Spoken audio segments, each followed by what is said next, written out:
Tonight, 4 COVID-19 related deaths and 76 new cases recorded on the island in the last 24 hours. Minister of Health meets with parish management and vector control workers at the Falmouth Hospital as part of the ministry's efforts to stop the spread of dengue. If there is ever a time when we are prepared to manage any possible threat that the AGCGP represent, and dengue by extension as a threat, we are prepared now. Still tonight, Minister of Education announces phased reopening of schools on November 9 with 17 primary and secondary schools in 9 parishes. And Minister of Tourism and other stakeholders break ground for the new Linkages Centre of Excellence at the Shops at Rose Hall, St. James. The new tourism paradigm calls for innovation and the development of concepts such as this to provide elements of authentic Jamaican experience in this one location.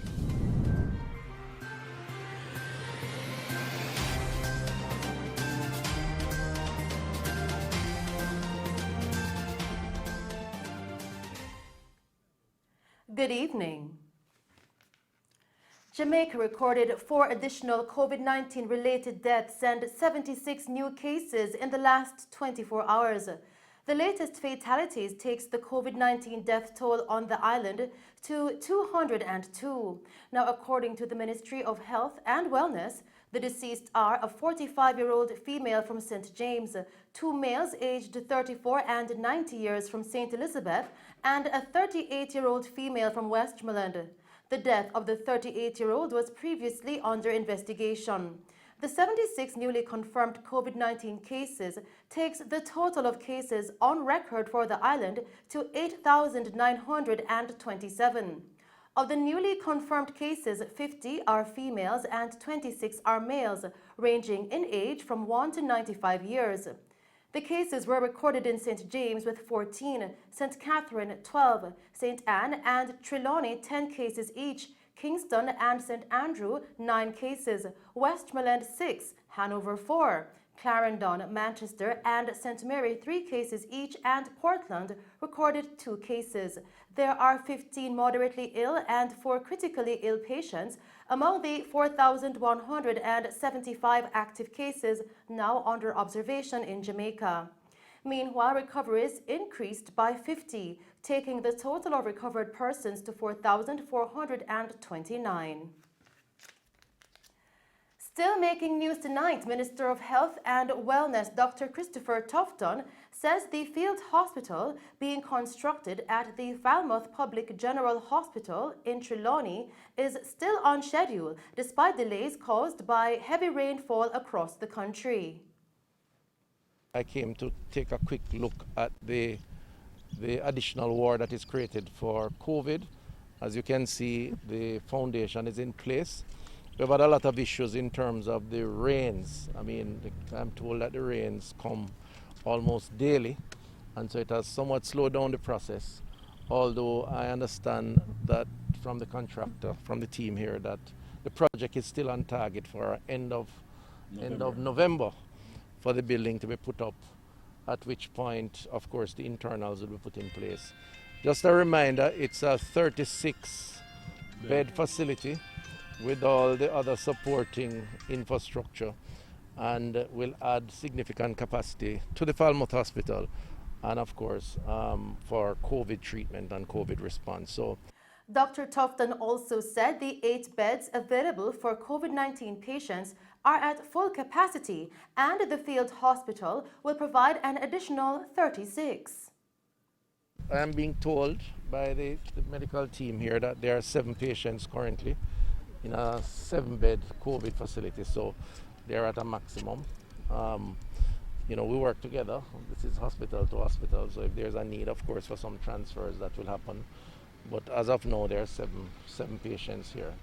The 36-bed facility by the end of November will add significant capacity. Right. So we shouldn't expect any major issues as long as we keep a handle on the numbers. But so far, so good. Minister Tufton and a team from the Western Regional Health Authority will also be touring Cornwall Court, St. James tomorrow morning at 10 a.m. That community was placed under a special curfew due to a recent rise in COVID-19 cases in the area. In the meantime, Dr. Christopher Tofton met with parish management and vector control workers at the Falmouth Hospital earlier today as part of the Ministry of Health and Wellness's efforts to stop the spread of dengue. More on this story with Colleen May. Minister of Health and Wellness Dr. Christopher Tofton earlier today met with the parish management and vector control workers at the Falmouth Hospital in Trelawney. Dr. Tofton in his remarks expressed the importance of keeping in sight the threat of dengue as the country continues to deal with the COVID-19 pandemic. Normally this time of year, the index or indices around breeding sites, mosquito population, and of course by extension the threat level is increased. And so it's very important that while we are confronted by the challenges of COVID, we do not lose sight of the public health threat that the Aedes aegypti mosquito and by extension dengue represents.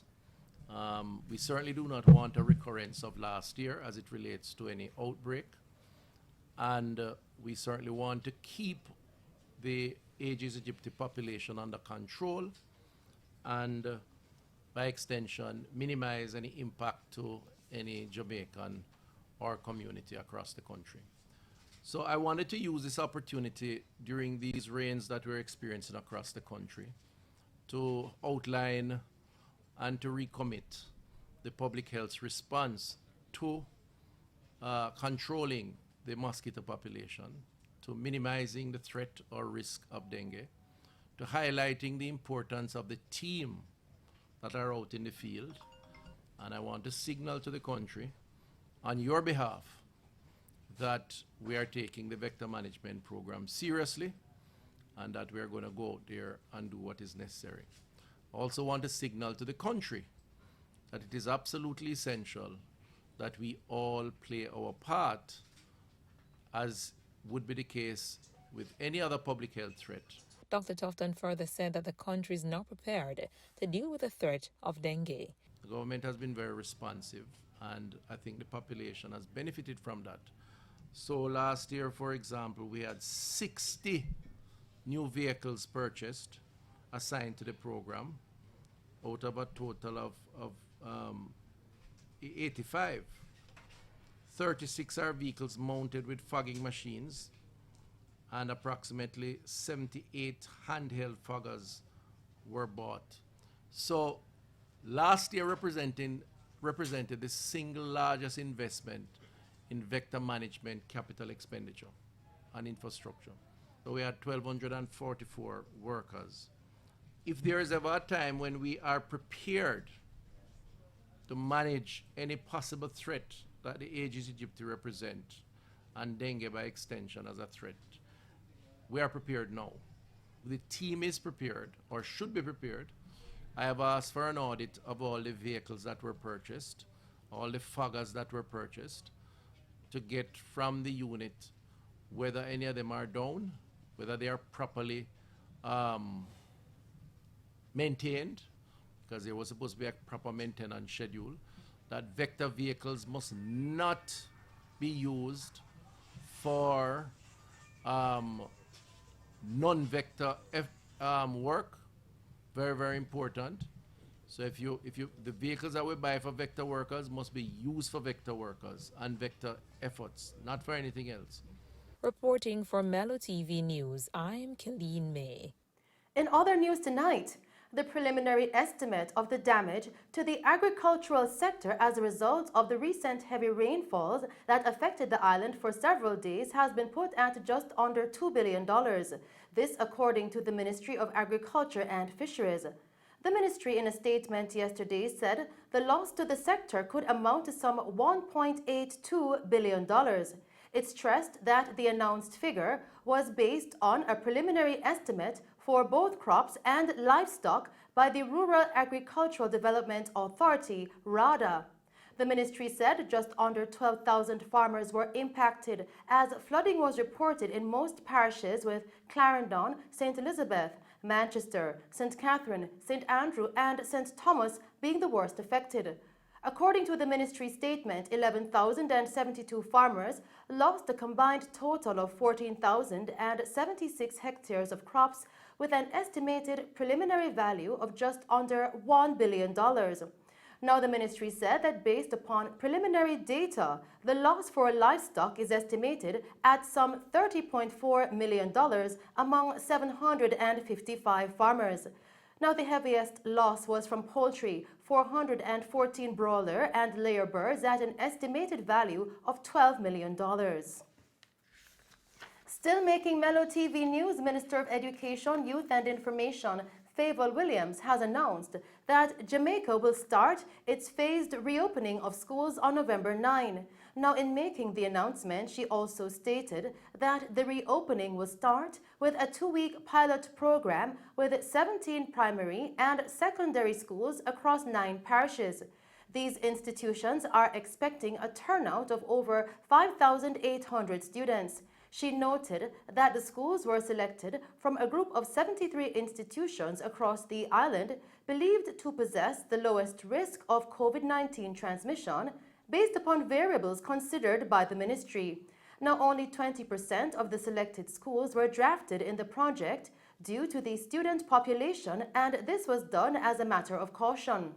The new face-to-face learning at schools will be done with strict protocols such as mandatory wearing of masks, temperature checks, implementation of hand sanitizers, and constant social distancing.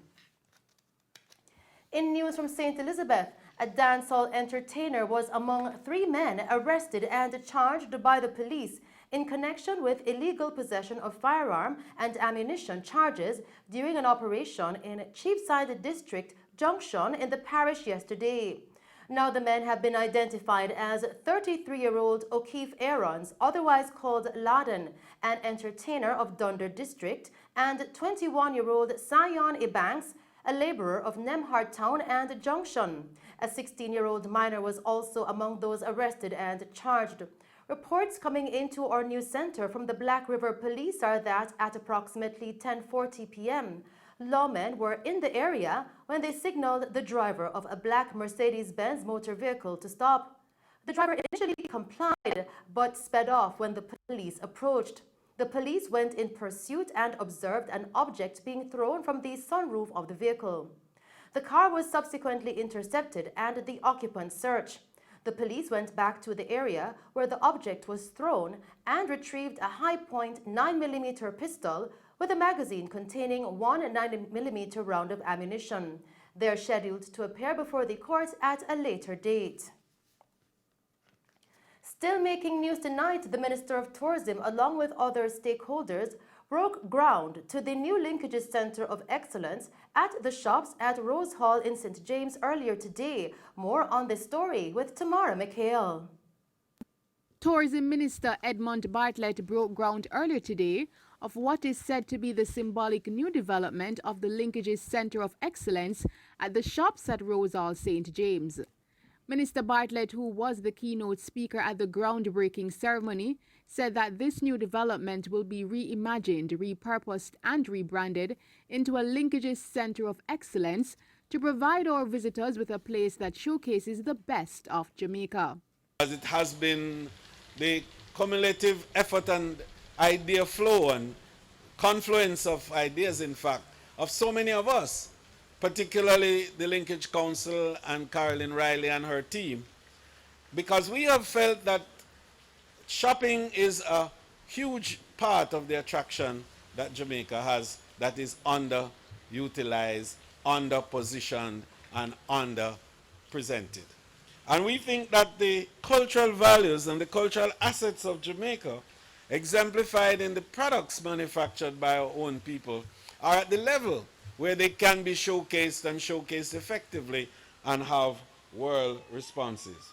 But what has been missing in a lot of it is the arena for showcasing.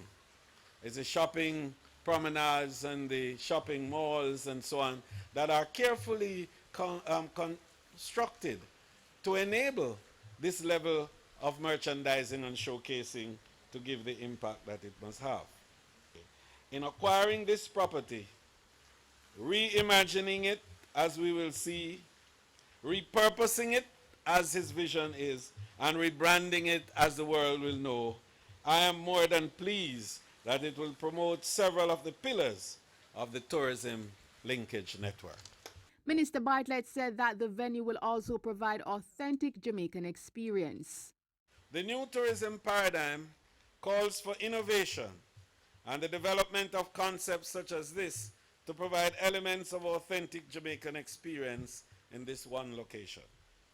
I am told the Linkage Center of Excellence will create an experience to include the best of Jamaican gastronomy, and you heard it, local entertainment, and you heard it, authentic made in Jamaica products, and you heard it, and showcase the talent of our local designers, health and wellness offerings, immortalize outstanding local and international leaders, and he didn't mention that, such as even our friend from the US, Martin Luther King, as well as our own Marcus Messiah Garvey here, and all the icons that we have known in between.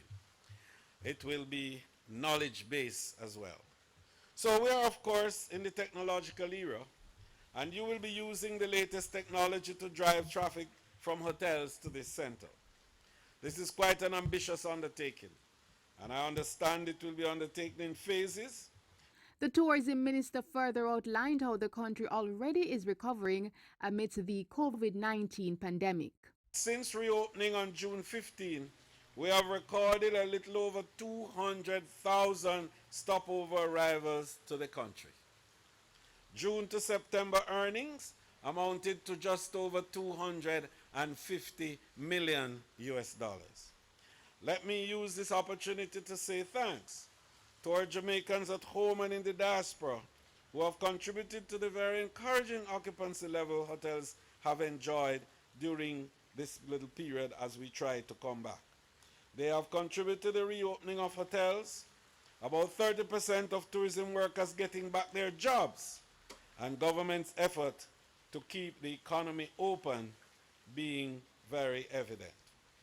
The JTB is maintaining strong engagement with our operators and airline companies to drive bookings for the winter, and already seat support out of key markets include the US, 567,427 seats, Canada, 166,032 seats, the United Kingdom, 1,801 seats, and continental Europe overall, 45,311 seats.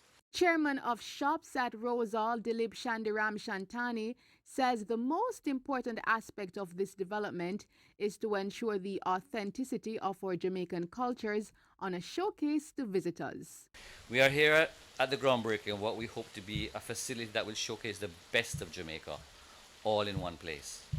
We're going to have the best jerk, the best ice cream, the best patties, the best coffee, the best ganja products, the best fresh fruit, the best rum and alcohol, sell the best spices, rubs, ointments, etc. We want to infuse reggae, dancehall, ska, rocksteady, and show our culture to our visitors. Most importantly, we need to be authentic. A very important piece is the Best of Jamaica Designer Pavilion, where we're going to showcase and sell designer products with such names such as J. Jolly, Carlton Brown, Mara May, Drenna Luna, David Pinto, Bridget Sandals, Kuya. These are well known to us in Jamaica, but most of our visitors never get to encounter them. We want to expose small manufacturers who do not have the ability to export. We want to be the conduit for their businesses, direct from their businesses to the consumer. For Mello TV News, I am Tamar McHale. And those were the stories making news. I return with a recap. We'll now take a break and then join Christopher Scott with sports.